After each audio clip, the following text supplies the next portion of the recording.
Astaghfirullah. Ma'asyiral muslimin yang dimuliakan Allah Subhanahu wa taala, salah satu nikmat yang Allah Subhanahu wa taala anugerahkan kepada kita adalah Allah Subhanahu wa taala mensyariatkan kepada kita banyak ibadah, bukan hanya yang wajib tapi juga yang sunnah. Tentu ada perbedaan antara salat wajib dan juga salat sunnah, tapi bukan ini yang kita akan jelaskan. Kita akan fokus kepada salat sunnah yang memiliki keistimewaan yang luar biasa, qabliyah dan juga ba'diyah, atau dikenal dengan sunanu ar-ratibati, sunnah-sunnah rawatib. Yang pertama, keutamaan secara umum dulu, bahwa salat sunnah rawatib dan juga salat sunnah secara umum fungsinya adalah jabrus salatil faridati, dalam rangka menembel salat-salat wajib yang kita lakukan boleh jadi ada kekurangan di dalamnya. Dan itu disyaratkan dalam sebuah hadis. Nabi SAW mengatakan, awwalu ma yuhasabun nas bihi yaumal qiyamah min a'malihim as-salat. Yang pertama kali dihisab bagi manusia pada hari kiamat adalah salatnya. Maksudnya yang berhubungan dengan Allah. Kalau yang berhubungan dengan manusia, persoalan darah.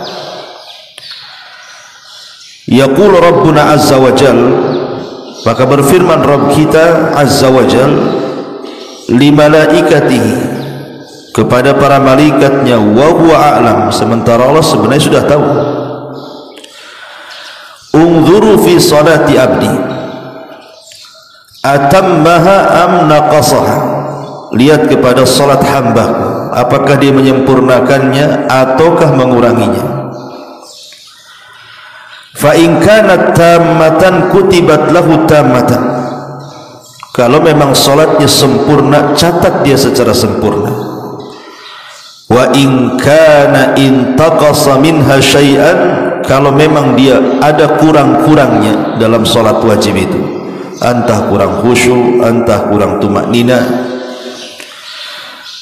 maka Allah katakan, ungduru hal li abdi min tatawu'in, lihat kepada hambaku ada enggak salat sunnah yang ia kerjakan. Fa in kana lahu tatawwu', kalau memang dia punya salat sunnah, qala atimmu li abdi faridatahu, sempurnakan kepada hambaku pahala salat wajibnya. Thumma tu'khadul a'mal ala dzak, kemudian ambillah pahala dari amal-amal tersebut dan jadikan sebagai penembelnya. Dari sini kita tahu bahwa di antara fungsi salat sunnah, terutama rawatib, itu bisa menembel kewajiban salat-salat yang wajib yang kita kurang melakukannya. Yang namanya salat itu mesti ada kurangnya, tidak mungkin tidak ada kurangnya. Kadang kita menghayal, kadang kita mungkin lagi lelah, letih, sehingga mungkin gerakan-gerakannya kurang tumaknina dan begitu seterusnya. Karena ada waktu-waktu manusia semangat, solatnya mantap, tapi ada juga waktu-waktu malas sehingga solatnya terkesan asal-asalan. Maka solat sunnah itu sebagai penembel kekurangan solat wajib. Ini satu. Yang kedua, salat sunnah itu juga fungsinya adalah raf'u darajatin fil jannah, bisa mengangkat derajat kita di surga. Di zaman Nabi SAW ada seorang sahabat namanya Thauban. Thauban ini pembantu Nabi SAW. Kata Thauban maula Nabi SAW, dia menceritakan sabda Nabi SAW, alaika bi kathratis sujud, fa innaka la tasjud lillahi sajdatan illa rafa'aka Allahu biha darajah wa khutta anka biha khati'ah. Kata Nabi SAW, perbanyaklah kalian sujud, karena tidaklah seseorang melakukan sujud karena Allah sekali sujud saja, maka Allah akan mengangkat derajatnya dan Allah akan hapuskan dengannya kesalahan-kesalahannya. Artinya ketika kita memperbanyak sholat sunnah, hakikatnya memperbanyak sujud, karena di dalam sholat itu mesti ada sujudnya, dan setiap rakaat pasti ada sujudnya. Bahkan gerakan sujud itu terbanyak karena 2 kali sujud, dan disitulah doa kita dengan Allah sangat mustajab, karena kedekatan seorang hamba saat sholat dengan Allah itu di waktu sujudnya. Ini yang kedua. Kemudian yang ketiga, diharamkan jasadnya dari api neraka, tahrimul jasadi 'alan nar. Dan itu berdasarkan hadis Abi Dawud. Nabi SAW mengatakan, man hafadha ala 4 raka'atin qabla zuhri wa 4 ba'daha hurima 'alan nar. Barang siapa yang menjaga 4 rakaat sebelum zuhur atau 4 rakaat setelah zuhur, maka diharamkan padanya api neraka. Hadis ini disahihkan oleh Syekh Nasiruddin Al-Albani rahimahullah ta'ala. Dari sini ada faedah bahwa solat-solat sunnah itu bisa menjaga kita, dan Allah haramkan jasad kita tersentuh api neraka. Kemudian juga yang nomor 4, bana lahu baitun fil jannah, bunya lahu baitun fil jannah, akan dibangunkan padanya rumah di sorga. Dan itu berdasarkan hadis Aisyah radhiyallahu anha. Nabi SAW mengatakan, man thabara ala thintai asyrata rak'atan minas sunnati banallahu lahu baitan fil jannah. Kata Nabi SAW, barang siapa yang menjaga 12 rakaat dari solat sunnah, Allah akan bangunkan baginya satu istana di sorga. Luar biasa gitu ya. Artinya kalau setiap hari kita jaga 12 rakaat ini, berarti setiap hari akan dibangunkan istana di sorga. Inilah keajaiban solat sunnah. Ini yang keempat. Kemudian yang kelima, bahwa solat sunnah itu sabil lihubbillahi azza wa jalla, salah satu jalan menanamkan kecintaan Allah kepada kita. Kalau kita mencintai Allah, belum tentu Allah cinta dengan kita. Tapi kalau Allah yang mencintai kita, sudah barang tentu. Dalam sebuah hadis dari Abi Hurairah radhiyallahu anhu, Nabi SAW bersabda, Allah berfirman, man 'ada li waliyan faqad adzantuhu bil harbi. Siapa yang memusuhi wali-waliku, kata Rasul, kata Allah, barang siapa yang memusuhi wali-waliku, kata Allah, maka dia telah mengiklankan perang denganku. Wa ma taqarraba ilayya 'abdi bi syai'in ahab ilayya mimma aftaradtuhu alaihi. Tidak ada hal yang bisa mendekatkan kepadaku yang lebih aku sukai dibandingkan seorang hamba melaksanakan kewajibannya. Wa ma yazalu 'abdi, di sini syahidnya, wa ma yazalu 'abdi yataqarrabu ilayya bin nawafil hatta uhibbahu. Ketika seorang hamba memperbanyak solat-solat sunnah di luar solat wajib, maka Allah akan semakin cinta dengan hamba itu. Fa idza ahbabtuhu, kalau aku sudah cinta dengan hamba itu, kata Allah, kuntu sam'ahu alladhi yasma'u bi, wa basarahu alladhi yubsiru bi, wa yadahu allati yabtishu biha, wa rijlahu allati yamshi biha, wala in sa'alani la u'tiyanna, wala in ista'adhani la u'idhanna. Kata Nabi SAW, maka Allah akan menjadi pendengaran yang ia mendengar dengannya, Allah akan menjadi penglihatannya yang ia melihat dengannya, Allah akan jadi tangan yang ia bergerak dengannya, dan Allah akan menjadi kaki yang ia melangkah dengannya. Dan apabila hambaku bertanya, pasti ku kasih, dan apabila hambaku meminta perlindungan kepadaku, pasti kulindungi. Lihat bagaimana yang kelima ini, bahwa perbanyak solat sunnah terutama rawatib bisa menjadikan kecintaan Allah tertanam kepada kita. Dan apabila Allah cinta dengan kita, dahsyat ikhwan. Karena dalam sebuah hadis Allah subhanahu wa ta'ala kalau cinta dengan seorang hamba, yang pertama kali diberitahu siapa? Jibril. Nadahu Jibril.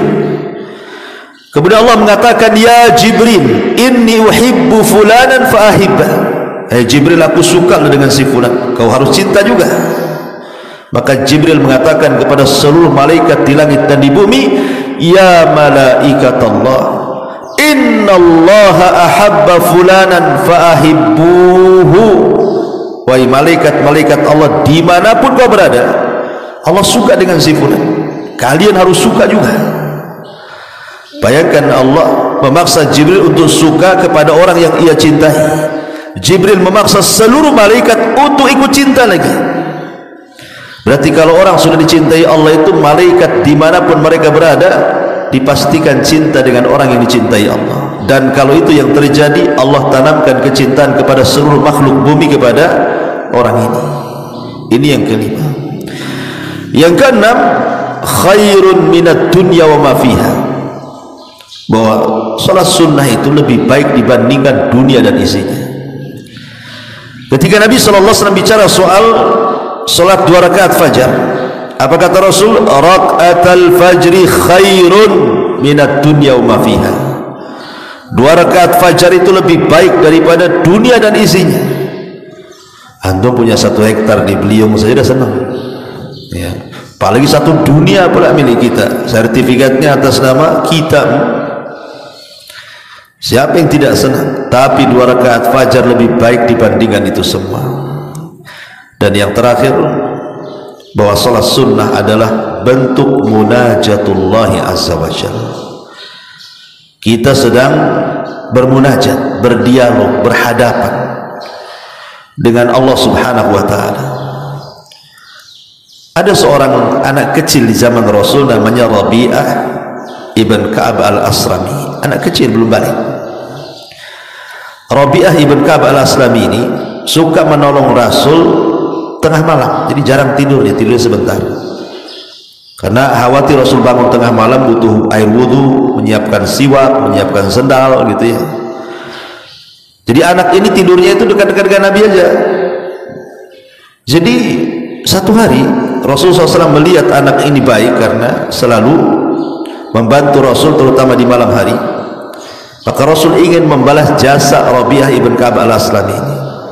Kata Rasulullah, wahai Rabi'ah, mintalah sesuatu, salni, mintalah kepadaku sesuatu, u'tikum, akan kasih.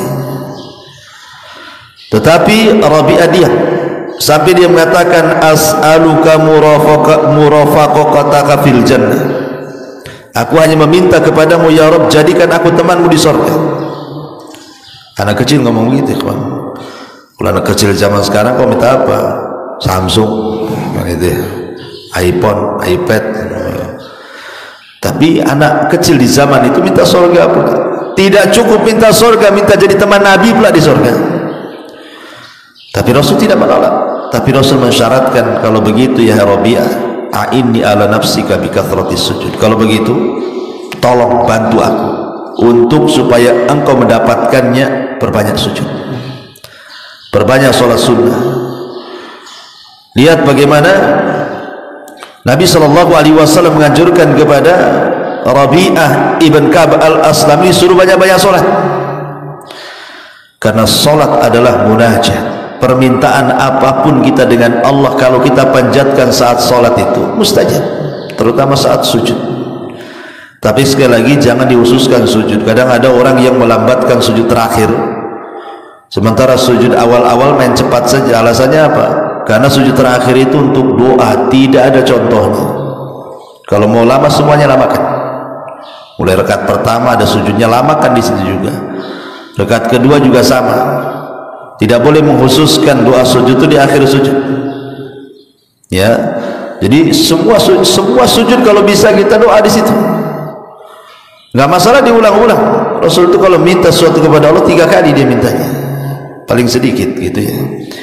Inilah diantara secara umum keutamaan sholat sunnah, wabil khusus sholat rawatib. Baik, kita akan khususkan pembahasan kepada salat-salat sunnah rawatib. Ma'asyiral muslimin yang dimuliakan Allah Subhanahu wa taala, dari Abdullah ibn Syaqiq radhiyallahu anhu, dia mengatakan, Sa'altu Aisyah an salati Rasulillah sallallahu alaihi wasallam min at-tatawwu.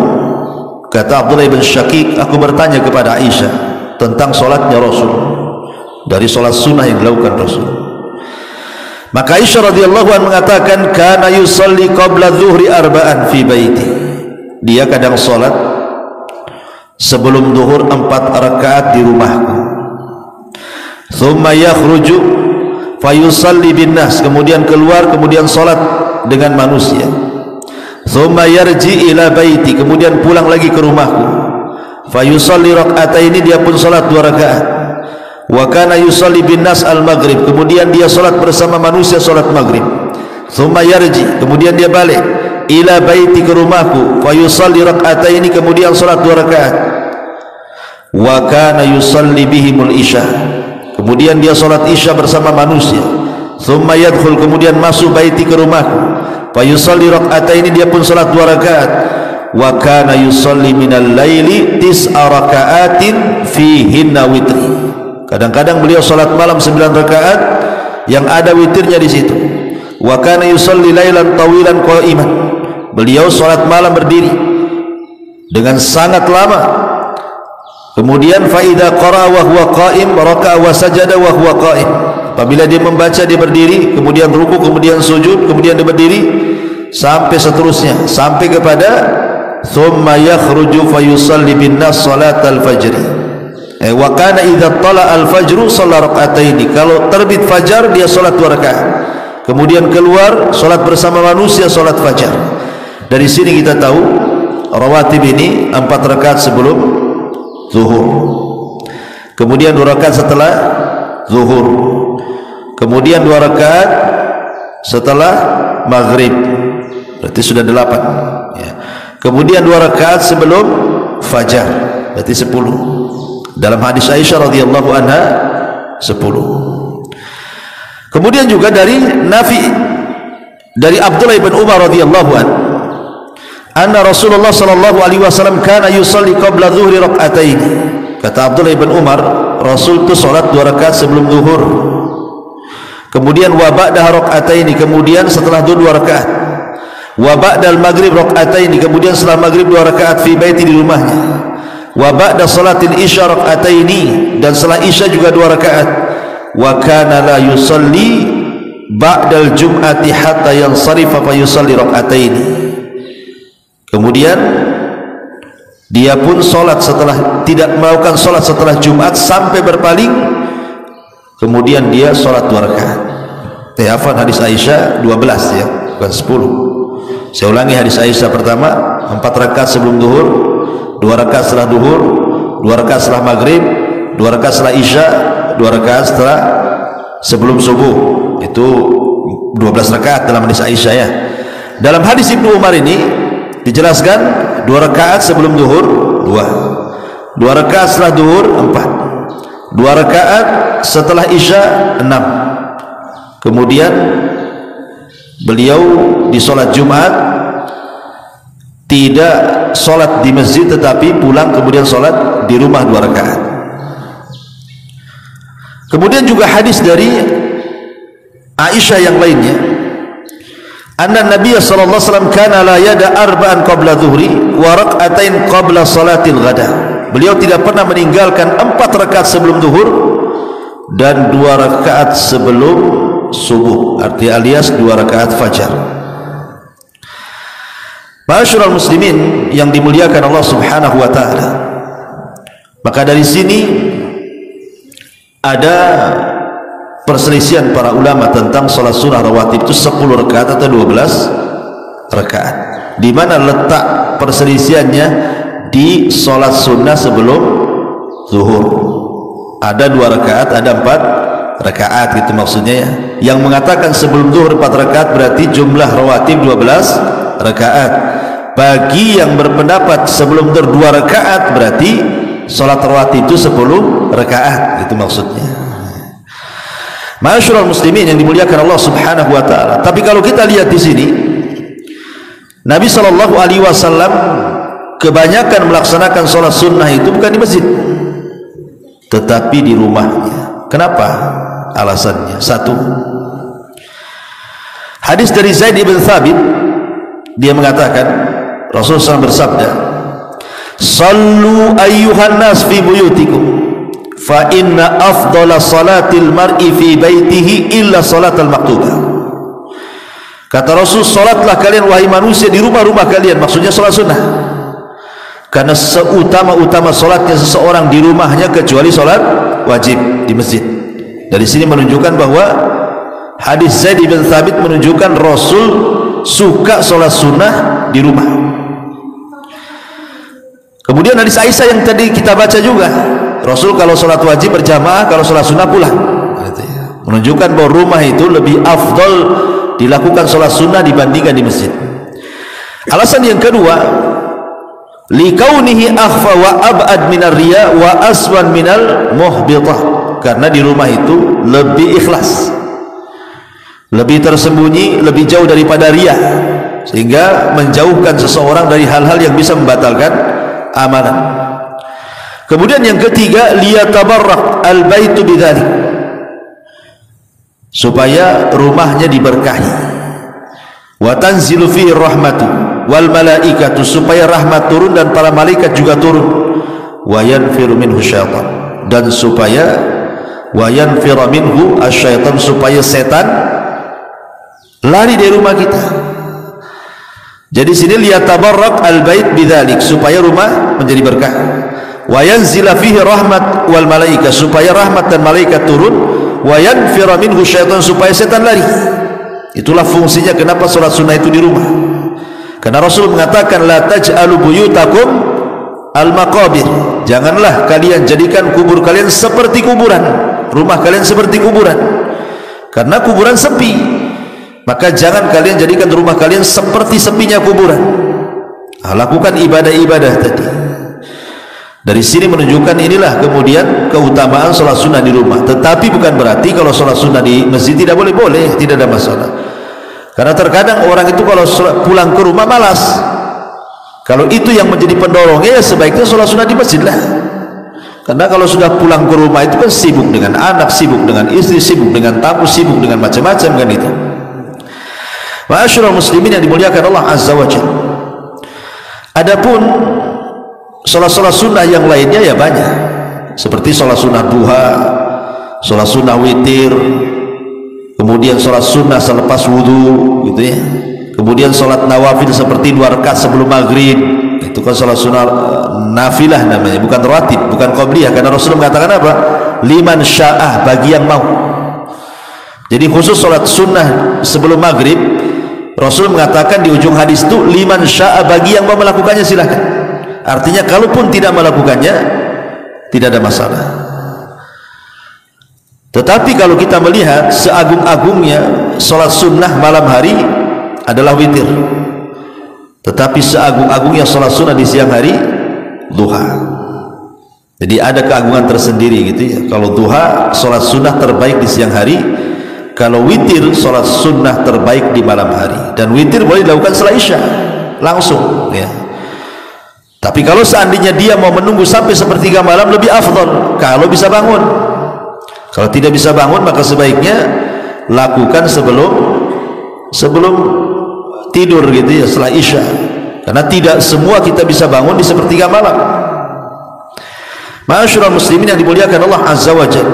Intinya bahwa sholat sunnah ini punya keistimewaan khusus. Bahkan di sorga sendiri sholat sunnah ini, terutama qiyamul lail, Allah Subhanahu wa ta'ala akan sediakan satu kamar di atas istana. Jadi istana itu tinggi, nanti paling atasnya istana itu ada kamar kaca. Yang kata Nabi SAW, yura zahiruha batinuha wa batinuha zahiruha. Jadi orang luar nampak ke dalam, dari dalam pula nampak keluar. Mungkin saya bahasakan rumah kaca kan nampak gitu. Kemudian para sahabat bertanya, Rasul itu kamar dari kaca yang indah itu apa untuk para nabi? Kata Rasul bukan, siapapun bisa, asal kata Rasul lakukan beberapa perkara. Pertama, liman atobal kalam, kalau dia tutur katanya baik. Wa at'amat ta'am, dan suka memberi makan fakir miskin. Wa bata qa'iman wan nasu niyam, dan dia melaksanakan salat sunnah di malam hari sementara manusia sedang tertidur. Itulah dapat rumah kaca di atas istana. Dan manusia itu tabiatnya pengen tinggi, makanya banyak rumah di tingkat itu supaya lihat view-nya kan itu. Ya kalau di perumahan view-nya genteng orang lah kan itu. Kalau di gunung ya bagus ya view-nya ya, pemandangan. Kalau di sini di tingkat genteng-genteng orang, seng semua itu pemandangannya ya. Tapi intinya memang tabiat manusia ingin tinggi. Dan Rasul juga mengatakan, alaikum biqiyamil laili fa innahu da'us salihin qablakum qurbatan ila rabbikum mukaffiratan lis-sayyiati wa munhat anil itsmi. Salat malamlah kalian, karena itu termasuk kebiasaan orang saleh sebelum kalian, bisa mendekatkan kepada Rabb kalian, menghapuskan kesalahan kalian, dan bisa menggugurkan semua dosa-dosa kalian. Inilah diantara keajaiban dan keistimewaan salat rawatib, qabliyah dan juga ba'diyah. Ma'asyiral muslimin wal muslimat rahimani wa rahimakumullah. Ada sebuah hadis dari Ummu Habibah, istri Nabi SAW. Dia mendengar Rasul bersabda, ma min abdin muslim yusalli lillahi kulla yawmin thintai asyrata rak'atan tatawwan ghaira faridah. Tidaklah seorang hamba muslim salat karena Allah dalam satu hari itu 12 rakaat, salat sunnah bukan wajib, illa banallahu lahu baitan fil jannah, kecuali Allah akan bangunkan rumah di sorga. Au illa bunya lahu baitun fil jannah, atau akan dibangunkan baginya istana di sorga. Qala Habibah, apa kata Habibah? Maka setelah itu aku tidak pernah meninggalkan solat 12 rakaat ini. Setelah mendengar hadis ini dari Nabi, dia tidak pernah meninggalkannya. Kenapa? Karena ingin mendapatkan rumah di surga. Kemudian juga dalam riwayat yang lain dari Aisyah radhiyallahu anha, dalam riwayat Ummu Habibah yang lainnya, man shalla fi yawmin wa lailatin thintai asyrata rak'atan bunya lahu baitun fil jannah. Barang siapa yang salat dalam satu hari satu malam itu 12 rakaat, maka akan dibangunkan istana di sorga. Kemudian beliau rinci, arba'an qabla zuhri, 4 rakaat sebelum zuhur, wa rak'atain ba'daha, 2 rakaat setelah zuhur, wa rak'ataini ba'dal maghrib, kemudian 2 rakaat setelah maghrib, wa rak'ataini ba'dal isya, kemudian 2 rakaat setelah isya, wa rak'ataini qabla salatil fajri, dan 2 rakaat sebelum salat fajar. Ini yang berpendapat salat rawatib 12 rakaat gitu ya. Tapi kalau yang mengatakan 10 rakaat berarti menjadikan sebelum zuhur 2 rakaat gitu saja ya. Tetapi ikhwatu fiddin muliakan Allah azza wa jalla, sebagai catatan saja bahwa Rasul melaksanakan rawatib itu ketika mukim saja. Kalau safar Rasul tidak pernah melakukannya. Ingat, sholat rawatib itu dilakukan saat mukim. Antum di sini, kalau antum safar ke kampung kemana, Rasul tidak pernah melakukan sholat rawatib ketika kondisi safar, kecuali 2 rakaat sebelum fajar. Itu yang didawamkan Rasul, baik ketika mukim ataupun ketika safar. Kenapa? Karena li'idhami ajr, karena besarnya pahala 2 rakaat fajar itu. Makanya Rasul tidak pernah meninggalkan. Tapi rawatib yang lain Rasul tidak pernah melakukan ketika safar. Jadi ketika safar itu sholat-sholat sunnah saja dilakukan, duha, witir, sholat malam, sholat sunnah wudu, tahiyatul masjid, itu tidak masalah. Tapi khusus rawatib Rasul tidak melakukan ketika safar, kecuali 2 rakaat subuh ya. Ini diantara faedah yang disebutkan oleh para ulama. Wallahu a'lam bishawab. Subhanaka bihamdika asyhadu an la ilaha illa anta astaghfiruka wa atubu ilaik. Allahu ta'ala. Assalamualaikum warahmatullahi